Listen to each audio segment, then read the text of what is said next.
Bonjour à tous. Ce matin, où investir? Mais amassez-vous des trésors dans le ciel, où la teigne et la rouille ne détruisent point, et où les voleurs ne percent ni ne dérobent. Car là où est ton trésor, là aussi sera ton cœur. Matthieu 6, versets 20 et 21. Les spéculations financières sont des pièges de Satan pour tromper les âmes. Dans le monde des affaires, l'amour et la crainte de Dieu sont les seules protections de l'homme. On constate aujourd'hui dans le monde les mêmes pratiques malhonnêtes que celles qui avaient cours avant le déluge, avant que le déluge n'élimine de la terre la pollution morale et que le feu du ciel ne consume les habitants de Sodome. Satan remplit l'esprit des hommes de l'espoir imaginaire de gains importants, et dans leur quête au bénéfice, ceux qui lui cèdent font des interprétations totalement erronées. Ils oublient Dieu et la vérité.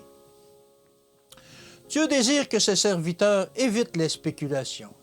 Satan peut faciliter les choses en faisant réussir le premier placement, mais comme le résultat final sera amer.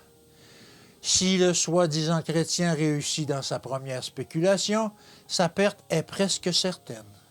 Beaucoup s'engagent dans des projets utopiques lorsque des intrigants leur proposent des affaires prometteuses qui, selon eux, devraient rapporter un intérêt élevé sur tout l'argent investi.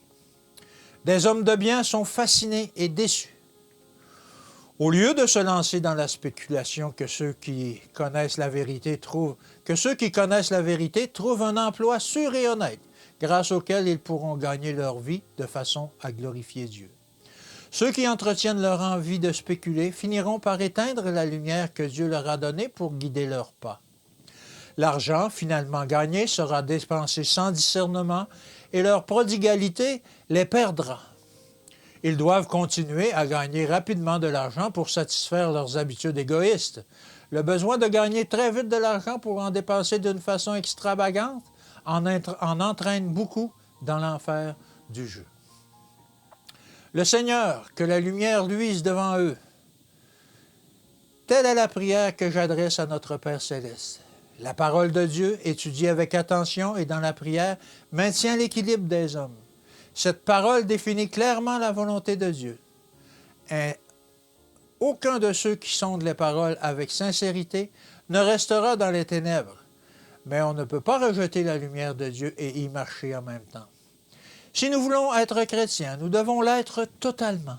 Nous devons révéler les vertus de Christ, accomplir ses œuvres. La vérité est notre sauvegarde. Implantée dans le cœur par le Saint-Esprit, elle nous permet de voir clairement la différence entre le bien et le mal.